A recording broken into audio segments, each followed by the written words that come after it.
Hello, good morning everyone. কেমন আছো তোমরা সবাই? আমি Riya and welcome back to my channel ইচ্ছে ডানা। আজকে এখন সময় প্রায় 9:30 মতো বাজে, আর আমি একটু আগেই ঘুম থেকে উঠেছি। আর দেখো এখানে আমার বিছানা টিছানা সব তোলা হয়ে গেছে, ঘরটা পরিষ্কার হয়ে গেছে। আর এখন যেমন নিচে আজকে হচ্ছে রাহুলের বার্থডে, আজও ব্লগটা একটু স্পেশাল হতে চলেছে।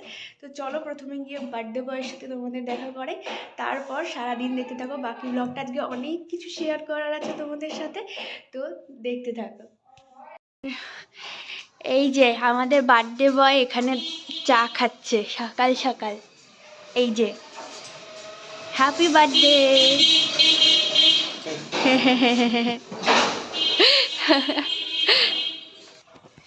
আর এই দেখো মামুনি এখানে পায়েস করছে। এই যে তারপর দেখো আমিও এখানে চলে এসেছি চা নিয়ে বারান্দায়। দুজনে গল্প করতে করতে চা খাচ্ছিলাম আর বাইরেটা একটু দেখছিলাম। তো এই আর কি একটু সময় কাটাচ্ছিলাম নিজেদের মতো। আর মানে সময় অনেক কি কাটাই দুজনে একসাথে, কিন্তু আজকে যেহেতু বার্থডে রাহুলের, তো দিনটা একটু বেশি বেশি স্পেশাল। তো এই তো দুজনে মিলে একটু করে গল্প করছি আর চা খাচ্ছি। আর ওইদিকে মামুনি যেহেতু দেখলেই যে পায়েস রান্না করছে, তারপরে পুজো দেবে, তারপরে মানে সব কাজ আর কি হবে বাড়ির। তো এই তো তাই জন্যেই আর কি একটু টাইম ওয়েস্ট করছি, ঠিক আছে। আর তাছাড়া এদিকে কিন্তু অনেক কাজ আছে, সেগুলো তাড়াতাড়ি সারতে হবে। আর এদিকে বার্থডে বয় এখন বাজারে যাচ্ছে, বাজার করে আনবে সব, তারপরে আমাদের এখানে রান্না বান্না শুরু হবে। আর আমাদের ওইদিকে হচ্ছে ব্রেকফাস্টের প্রস্তুতি চলছে ওইদিকে। চলো টাটা, তাড়াতাড়ি চলে আসবে। হ্যাঁ, এই যে মামুনি এই যে ঠাকুরকে যে পুজো দিয়েছে সেটাও আমি তোমাদের সাথে একটু শেয়ার করলাম। এই যে তখন দেখলে ঠাকুরের জন্য পায়েস রান্না করেছিল, তো সেটাই ঠাকুরকে নিবেদন করেছে আজকে।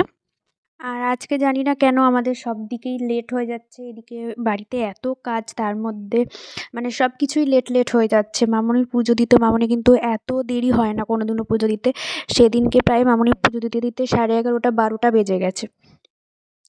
তার মধ্যে রাহুল গেছে বাজারে, আর ও বাজার থেকে যতক্ষণ না আসবে ততক্ষণ কোনো মানে রান্নার প্রস্তুতিও নিতে পারছি না, মানে যেগুলো করার ইচ্ছা আছে আর কি। তো ওয়েট করছি। এই যে বার্থডে বয় এখন হচ্ছে বাজার থেকে এসে এখন ব্রেকফাস্ট করছে। এই যে পরোটা আর আলুর তরকারি, এই যে আলুর তরকারি আর এই যে পরোটা। হ্যাঁ, হালকা তেলে ভাজা রাজুদার পরোটার মতো। আর চলো আমি ওদিকে এখন মাংস রান্না রেডি করব, চলো পরে আসছি। এটা হচ্ছে মাংসের জন্য আলু ভাজা চলছে এখানে, তারপর ওখানে মাংস ম্যারিনেট করা এখানে হচ্ছে মাংস ম্যারিনেট করা রয়েছে। এবার এটা এর মধ্যে দিয়ে দেবো।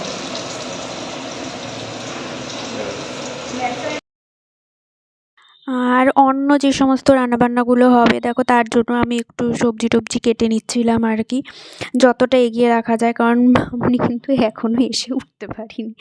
আর আমার এদিকে দেখো মাংসটা কষানো হচ্ছে। বাড়িতে কিন্তু মাংস হলে সবসময় আমিই রান্না করি, ভালো লাগে আর কি মাংসটা রান্না করতে। তো এই যে মাংসটা কষানো হয়ে গেছে অলরেডি, দেখতে পাচ্ছ মানে কালারটা কেমন হচ্ছে বলো তো। আমাকে কিন্তু কমেন্ট করে জানাবে যে দেখতে কেমন হয়েছে মাংসটা, কারণ তোমাদেরকে তো টেস্ট করাতে পারবো না।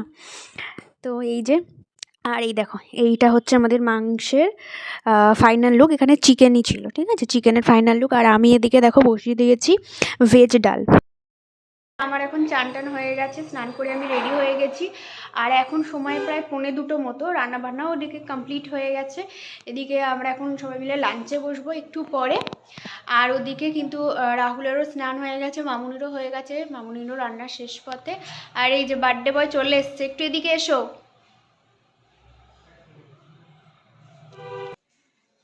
আর এই যে এদিকে রাহুলেরও স্নান হয়ে গেছে, এবারে খাওয়া দাওয়া হবে, তারপরে আবার আসছি।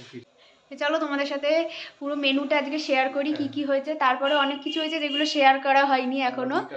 হ্যাঁ, তারপরে সন্ধ্যেবেলা বলবো। তা চলো এখন দেখাই তোমাদেরকে। আমাদের বার্থডে বয় আজকে দেখো রেডি হয়ে চলে এসেছে লাঞ্চের জন্য। আর এদিকে লাঞ্চের মেনুটাও আমি তোমাদেরকে একটু দেখিয়ে দিই ভালো করে। এদিকে আছে ভাত, আর এখানে রয়েছে 5 রকমের ভাজা, আর তার সাথে এই যে ভেজ ডাল, যেটা আগেই দেখিয়েছি আমি। এখন এটার ফাইনাল লুকটা দেখে নাও, তখন তো মানে কড়াইতে ফুটছিল। আর এদিকে মাছ, যেটা মামুনি করেছে, চিকেন তখনই দেখিয়েছিলাম। আর এদিকে এই যে মামুনির করা পায়েস, আর এদিকে মামুনি চাটনি করেছে। ঠিক আছে, তো এই হচ্ছে আমাদের আজকের বার্থডে স্পেশাল লাঞ্চ আর কি। তো চলো ও খেয়েই নি, তারপর একদম সন্ধেবেলা আসছি তোমাদের সামনে। এখন সময় প্রায় ওই সন্ধে 5:30 6টা মতো। তো সবাইকে গুড ইভিনিং। আর আমি এদিকে চলে এসেছি কেক তৈরি করার জন্য। আমার অনেক দিন থেকেই ইচ্ছে ছিল যে রাহুলের বার্থডের কেকটা আমি নিজে হাতে তৈরি করব। তো সেই অনুযায়ী আর কি নিয়ে চলে এসেছি। এখানে দেখো ওরিও বিস্কুট নিয়েছি, দুধ নিয়েছি, ওদিকে একটা ইনো রয়েছে, একটা ডেয়ারি মিল্ক, আর এদিকে রয়েছে জেমস, আর একটা হচ্ছে ওয়েফার স্টিক। যদিও এই ডেয়ারি মিল্ক, ওয়েফার স্টিক আর জেমসটাকে আমি এখন সাইডে রেখে দিচ্ছি, কারণ এই তিনটে আমার কিন্তু কেক তৈরির জন্য লাগবে না, এগুলো লাগবে ডেকোরেশনসের জন্য কেকটাকে। আর এখন আমার যে জিনিসগুলো লাগবে সেটা হচ্ছে এই বিস্কিটটা, ইনোটা আর দুধটা। তো চলো কেকটা শুরু করা যাক আস্তে আস্তে। তো দেখো আমি সব কিছু এদিকে রেডি করে নিয়ে চলে এসেছি। আর ফার্স্টেই আমি যেটা করব, এখানে যে বিস্কিটের প্যাকেটগুলো রয়েছে ওগুলোকে খুলে সব কটাকে এক জায়গায় করে নিচ্ছি প্রথমেই, তাহলে আমার কাজটা করতে সুবিধা হবে এই আর কি। আর তো এই তো একটা একটা করে বিস্কিটের প্যাকেট আমি খুলে নিচ্ছি এই দিকে। তারপরে যেটা করব সেটা হচ্ছে যে এই বিস্কিট আর বিস্কিটের ভেতরে যে ক্রিমটা থাকে, মানে এই দুটো বিস্কিটের মাঝখানে যে চকলেট বা ভ্যানিলা যে ক্রিমটা দেওয়া থাকে, ওই ক্রিমটাকে না আমি আলাদা করে নেব।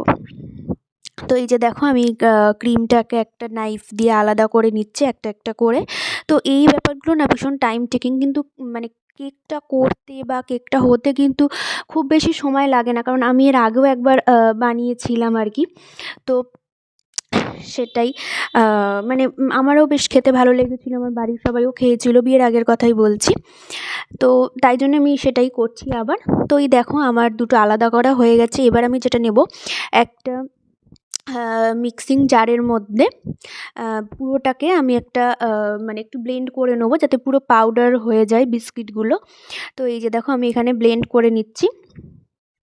এই দেখো মাঝখানে কিছুটা শ্যুট করা হয়নি আমার আর কি, তো তাই জন্য আমি আর দেখাতে পারিনি তোমাদেরকে। তো দেখো আমি এটা ব্লেন্ড করে একদম পাউডারের মতো হয়ে গিয়েছিল। তারপরে সেটার মধ্যে আমি দুধ দিয়ে আস্তে আস্তে আমি এটাকে মিক্স করছি, যাতে কোনো রকম লাম্পস না থাকে এটার মধ্যে। একটা মানে খুব বেশি পাতলা না, আবার খুব বেশি ঘন না, এরকম একটা কনসিস্টেন্সি রাখতে হবে এইটার। তো এইটার আর দুধটা কিন্তু রুম টেম্পারেচারই ছিল, ঠিক আছে। আর আমি এদিকে কিন্তু কেকটা কড়াইতেই করছি, ঠিক আছে। তো কড়াইটাকে আমি ফার্স্টে একটুখানি প্রিহিট করার জন্য রেখে দিয়েছিলাম মিনিট 5-7 মতো। তারপরে ওটাকে রেখে দিয়ে আমি এদিকে চলে এসেছি, যেটার মধ্যে কেক আর কি তৈরি করব। এই বাটিটার মধ্যে আমি ওখানে একটু অয়েল মাখিয়ে নিচ্ছি আর কি ওইটার মধ্যে ভালো করে। আর এটা কিন্তু নর্মাল সাদা তেল বা সয়াবিন অয়েল যাই বলতে পারো, আমি সেই তেলই ইউজ করেছি এইখানে। তো এই দেখো ভালো করে এটার মধ্যে তেলটাকে খুব ভালো করে কিন্তু মাখাতে হবে, না হলে কিন্তু কেকটা সহজে বেরোবে না। তো এইদিকে ভালো করে তেলটা মাখানো হয়ে গেছে। আর তারপরে আমি একটুখানি দেখো ময়দা একটুখানি স্প্রিঙ্কেল করে দিচ্ছি এইখানে। তো দেখো ভালো করে এটাকে চারিদিকে খুব ভালো করে এটাকে স্প্রিঙ্কেল করে নিলাম। তো দেখো ফাইনালি আমার বাটিটা রেডি করা হয়ে গেছে, কেক মোল্ডটা রেডি করা হয়ে গেছে। তারপরে আমি এখানে যে ইনোর প্যাকেটটা এনেছিলাম, ওই পুরো প্যাকেটটা আমি এর মধ্যে দিয়ে দেবো। তো ইনোটা দিয়ে কিন্তু বেশিক্ষণ এটাকে রাখা যাবে না, খুব এটা দিয়ে ভালো করে মিক্স করে সাথে সাথে কিন্তু এটা মোল্ডের মধ্যে দিয়ে দিতে হবে, কারণ ইনোটা দিয়ে বেশিক্ষণ রাখা যাবে না, ঠিক আছে। তো দেখো আমি এটাকে খুব ভালো করে মিক্স করে নিয়ে এবার যে মোল্ডটার মধ্যে আর কি বাটিটা রেখেছিলাম ওটার মধ্যে আমি ট্রান্সফার করে দিচ্ছি পুরো ব্যাটারটাকে, ঠিক আছে। তো এই যে দেখো ট্রান্সফার করা হয়ে গেছে। খুব ভালো করে এটাকে পুরোটা দিয়ে দিলাম। দিয়ে মোটামুটি আমার এদিকের কাজ কমপ্লিট। এটাকে ভালো করে আমি একটুখানি ঠুকে নিচ্ছি, কারণ যাতে করে ভেতরে যদি কোনো এয়ার থেকে থাকে যাতে সেগুলো বেরিয়ে যায়। আর এই যে এবার এবার আমি কেকের ব্যাটারটাকে আমি কড়াইয়ের মধ্যে দিয়ে দিলাম। আর এবার আমি এসেছি প্রায় 20-25 মিনিট পর। দেখো আমি এখানে দেখতে এলাম কেকটা কিন্তু পুরোপুরি রেডি হয়ে গেছে। আমি এখান থেকে একটু বার করে ঠান্ডা করে নিলাম কেকটাকে। একটু রেস্টে রেখে দিয়েছিলাম কেকটাকে, কারণ গরম কেকটা তো ডিমোল্ড করতে পারবো না। আর এই দেখো কেকটা কি সুন্দর ডিমোল্ড হয়ে গেছে, দেখেছো? তো এবার আমি এদিকে কেকটা ডেকোরেশন করতে বসে গেছি। এবার দেখো যে কেকের যে ক্রিমটা আমি আলাদা করে রেখেছিলাম না, ওটাকে আমি দুধ দিয়ে বেশ ভালো করে ওটাকে মিক্স করে নিয়েছিলাম। তারপর এরম একটা মানে ক্রিম টাইপের তৈরি হয়ে গিয়েছিলো, তো সেটাই আমি কেকের উপর দিয়ে দিয়েছি, যেটা রেকর্ড করা হয়নি। আর তার উপরে আমি এখানে নিয়ে এসেছি একটু চকলেট সিরাপ দিয়ে ভালো করে আমি এটার উপর দিয়ে আর কি কোট করে দিচ্ছি, যাতে একটু ভালো লাগে দেখতে, এই আর কি। আর যদি আমরা বাড়িতে খেতাম কিন্তু আমরা এইভাবেই খেয়ে নিতাম। কেকটা কিন্তু এমনিও খেতে খুব টেস্টি হয়, মানে কোনো কিছু না দিয়েই।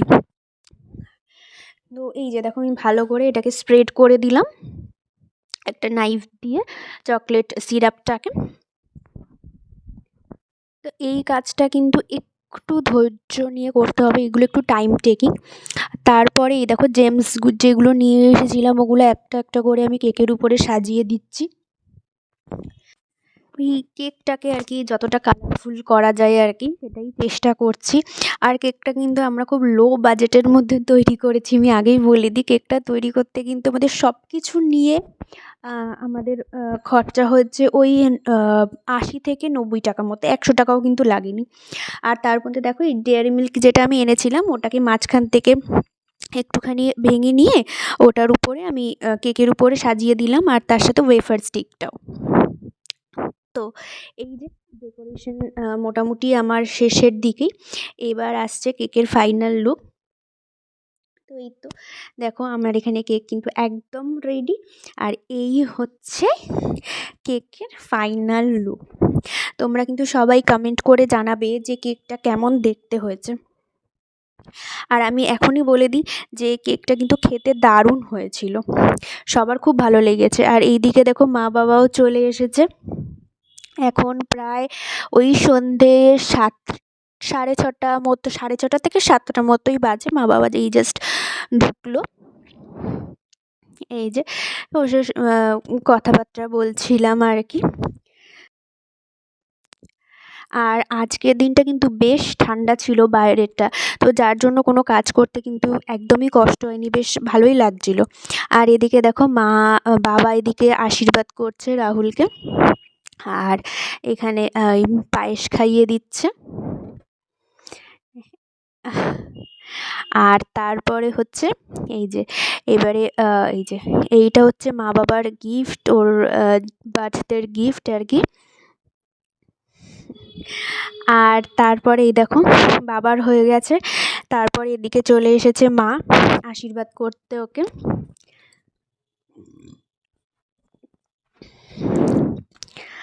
আর এই যে মা এদিকে আশীর্বাদ করে দিচ্ছে, আর তারপর মাও একটু পায়েস খাইয়ে দিল। আর এদিকে মাও কিন্তু আর একটা গিফট এনেছে ওর জন্য। তো এই যে এই দেখো এই চকলেটটা, এই চকলেটটা শুধু ওরা মানে ওর একার না, এখানে আমিও ভাগ বসাবো, কারণ ওর জ্যাকেটটা যেটা রয়েছে ওটা তো আর আমি পরতে পারবো না, কিন্তু এইটাতে আমি ভাগ নেব, ঠিক আছে? তো এই তো মোটামুটি কমপ্লিট। আর এই যে আমিও এবার এসে গেছি, মানে সেই সকাল থেকে অনেকক্ষণ পরেই আর কি মুখটা দেখালাম তোমাদেরকে। আমিও ওকে একটু পায়েস খাইয়ে দিলাম। আর তারপর এখন হবে হচ্ছে কেক কাটিং, ঠিক আছে? তো চলো তোমরাও এনজয় করো কেক কাটিংটা।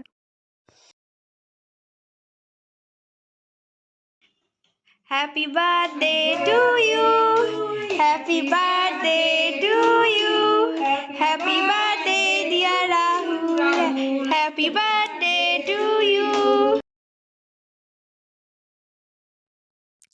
তো এই তো কেক টেক কাটিং সব হয়ে গেছে, এখানে এখনও সবাইকেও কেক খাইয়ে দিচ্ছে।